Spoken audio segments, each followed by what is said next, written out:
Hey, what's going on, guys? So I just had a flip close for $39,800 in profit, which I'm just rounding up to 40,000. And that's basically, so when I got out of college, I got a degree in finance.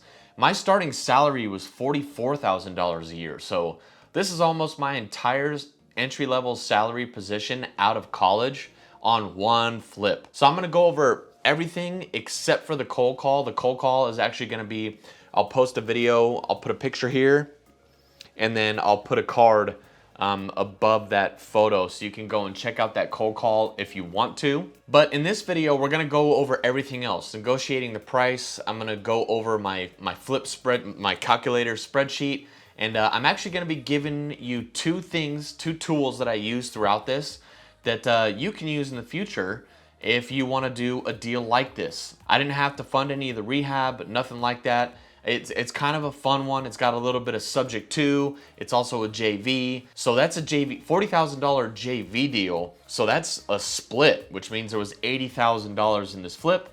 But let's just get into it. We're gonna walk through it, and I hope you enjoy this video.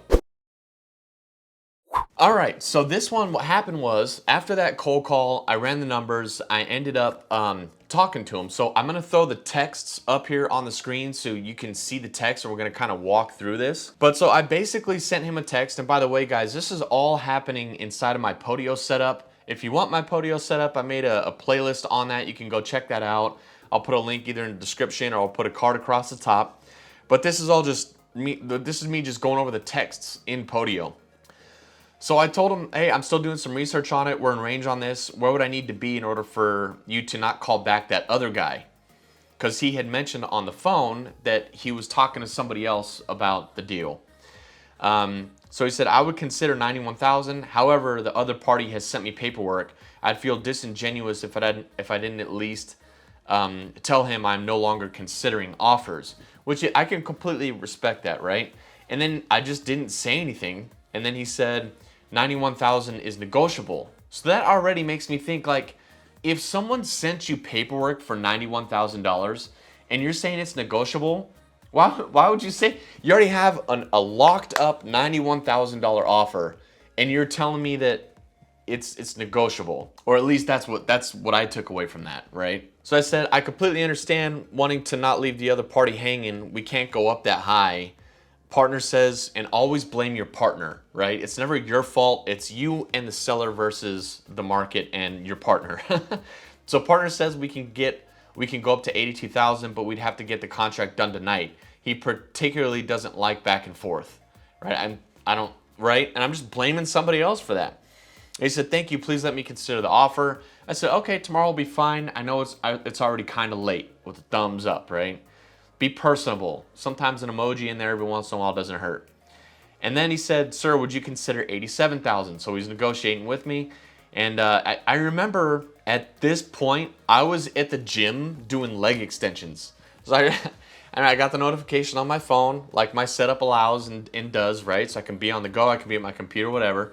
And he sent that text message, sir, would you consider 87,000? And I remember at the gym being like, morning, I know you had that other offer, so we gave our highest and best at 82,000. And then he just said, thank you. And I said, sure thing. When do you think we'll know by? And always have like the next step. You want to always be like, what's the next step, right? And he said, by tomorrow afternoon. I said, all right. And then he sent me the ready to proceed. Ready to proceed. Please let me know the process step by step. He was one of those guys that he wanted to make sure that you knew what you were doing, right? So that was it. So then I called him a couple hours later and I got it under contract at 82,000. However, that's not the end price that ended up happening. So let me share with you what actually happened with this one. So this is a property that I knew I wanted to try to flip myself. It was built after 1970. It needed a lot of work, but you know, I wanted to do a flip myself. I had JV'd on some in the past. I was like, it's time to do my own. So I needed to find a project manager because I didn't want to talk to contractors and schedule it and have the windows. I don't know anything about contracting, so I want to just pay somebody to do that. And I JV'd with another guy in the past, and he paid his project manager 12% of the profit, which incentivizes the project manager to keep the cost down, make the profit high, because then they get paid more. So I actually went and made a post on Facebook, and let me pull this up. Let me pull up that post. So I'll put up on the screen here. This is the post I made on Facebook. Looking for a project manager. Does anyone have a good project manager referral for flips in Clarksville? Must have previous experience and completed projects. Thank you. And I got this guy Gunny, right? And he's the guy I ended up working with, sent, I'm your Huckleberry, I do all the above. And I thought that was freaking hilarious. If you haven't seen Tombstone, it's an awesome movie. But, and then Mike Brady, who's a guy that lends out here and does flips, I believe, as well. He said, Kyle, I know Gunny personally and highly recommend him. I said, thanks, Mike, appreciate that. So I reached out to Gunny, and I wanted him to meet me at the house. So we meet at the house, and he gives me a quote at the house, and he says it's gonna be like 35 to 40,000 bucks. And I'm kind of like, you know, I had already ran my numbers and ran the ARV, and we're gonna get to that in a second. I'm gonna show you my calculator, and that's one of the things I'm actually gonna be giving away too. So I'm gonna walk you through exactly how I used that and looked at it and decided to do what I did. I met with him at the house. He gave me the quote. It was gonna be tight, and I just wasn't sure if I was gonna do it. So he actually proposed, not marriage. He actually mentioned at the house, well, hey, have you thought about doing subject to, you know, just take over the mortgage while we flip it, because you'll be able to save some money on the loan. That might make it work, right? Because he wants to do the deal too. If he can do the deal, he makes money, I make money. So he threw that out there. So I was like, I'm gonna try it. So I ended up calling the seller, and I basically just said, hey seller, you know, it needs a lot of work. Have you seen the house? And then I kind of just shared with him the house, what was going on with it, whatever. And he kind of knew because he had a project or a property manager that kind of relayed some of this info. That's why he was wanting to sell it. He had a tenant destroy it, basically. All the flooring was basically ripped up down to the subfloor and all this. And if you don't know what subfloor, underneath the carpet, there's like wood. That's subfloor. I learned that during this project. But I basically just said, unfortunately, I can't do 82,000. Would you consider if I just made your mortgage payments for like, you know, 7-8 months while I flipped the house, and then bought it from you once the flip was over? Like once we sell the flip, I'll buy the house from you. And he said, yeah, I'm open to that. And I said, okay, that's awesome. And the only other thing is I'm not gonna be able to do 82,000. He's like, okay. And I was like, I can do 78 though, and we can get this thing going. And he accepted that. So I got it under contract at 78. So I saved 4,000 on the contract price, and I also got it subject to, which saves me on points with a loan. It saves me on the interest, right? The mortgage payment was gonna be less than the interest would have been on a hard money loan. So saving all that money and looking at the house made it a deal that I wanted to do. Now let's get into this freaking calculator. All right, and I built this thing so it works for me mentally, so I'm gonna try to make it make sense for you. And if you want this calculator, just go to the Facebook group. There's a link in the description to the Facebook group. You can go in there. I'll put it in the files section. You can download that. There's also gonna be something else I'm gonna add here you can download as well. My cold call scripts, assignment contract, all that stuff is in there. So if you're interested in that kind of stuff, go check out the Facebook group. Also, don't forget to like this video if you're getting any value out of it at all. Really helps me out and gives me good feels, right? So this is probably gonna be a little bit easier if we hop into the computer. So let's kind of like fade out or whatever and get into the computer. So here's the calculator, and here's what I ended up coming up with, right? So the ARV 160, purchase price 78. I was quoted 33,000 at the time, but actually, you know what I want to do is pull up the. In the meantime, Gunny sent me the scope of work. So I think that's the number I used. So let me pull that up to show you what a scope of work looks like. So here was the scope of work, right? He broke it out into pretty good detail, paint, whatever, carpet install, where was the flooring, bathroom rehab, and it came out to 33,000. So that's the number that I used for the rehab. And he said that it could likely be less than that, and we'll get to that in a bit. But this is his scope of work. This is what he sent over. If you get somebody, a project manager or someone that comes and looks at the house and can't provide you something like this, I got a scope of work one time from one guy and he just sent me one number.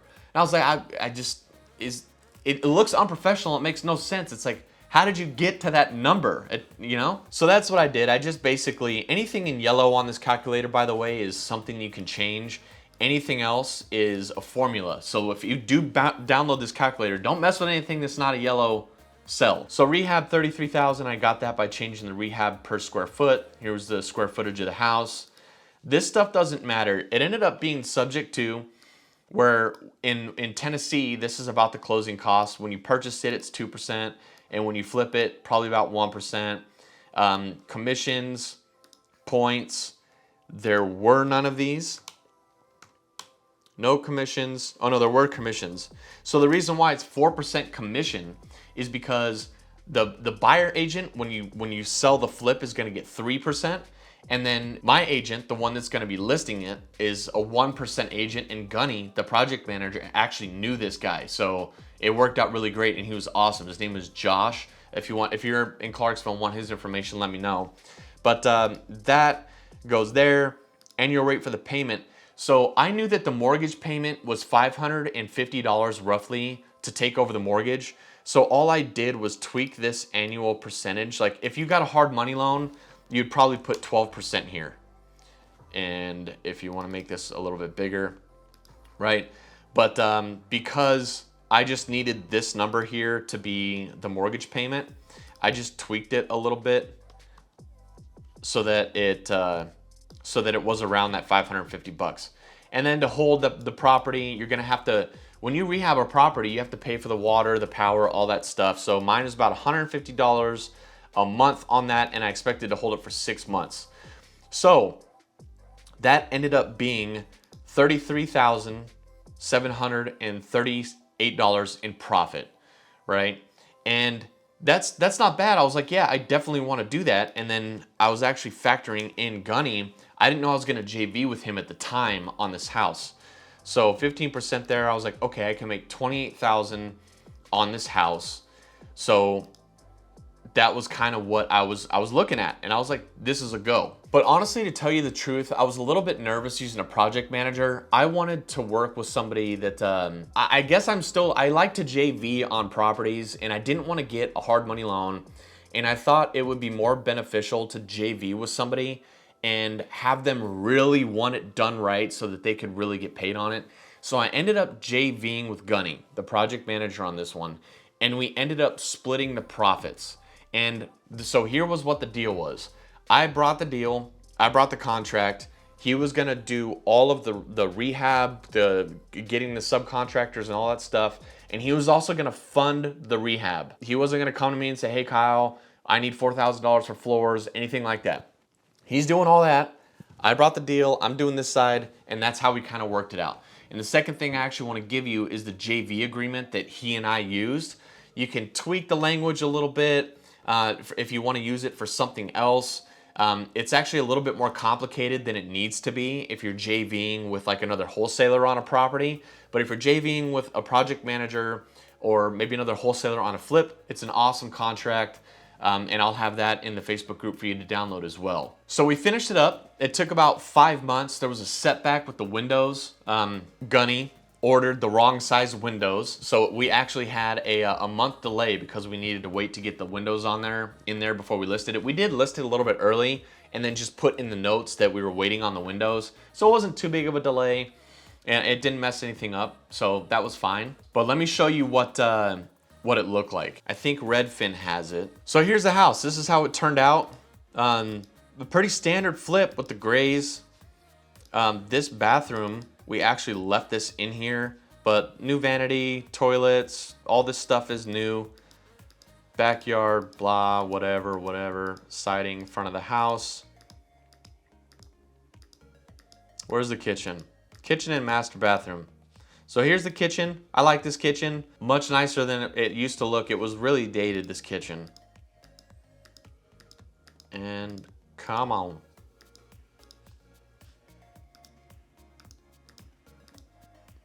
And here's the master bathroom.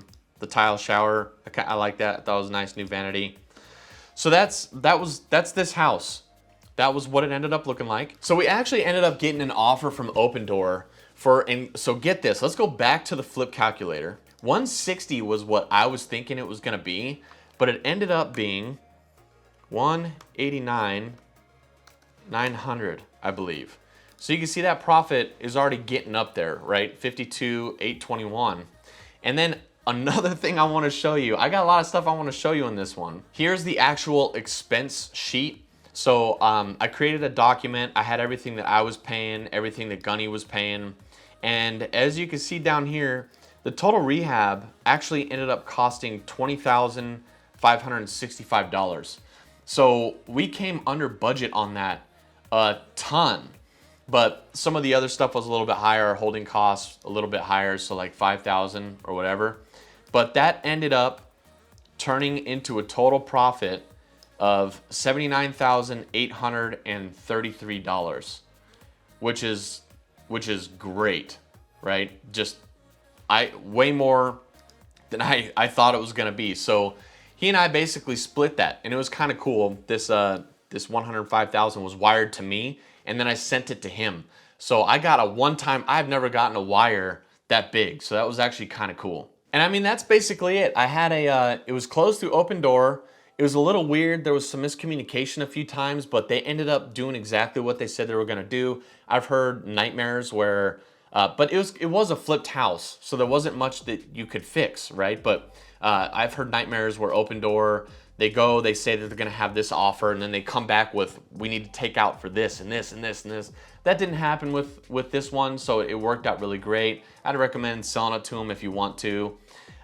It's actually funny, when I was trying to look for the pictures on Zillow, I'll put a picture up here, but they bought it for $190,000, but they're actually trying to rent it out for $1,400. I don't know.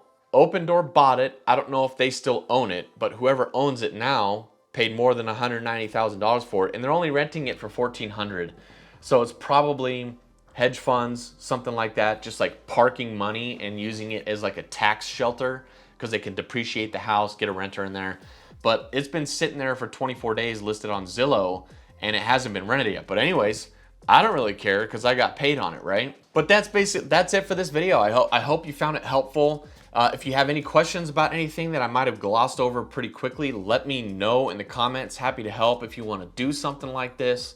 I don't do many flips. I'm pretty picky with it. I tend to like to just wholesale houses, but I hope you enjoyed this video. I appreciate you watching if you're still here, and that's it.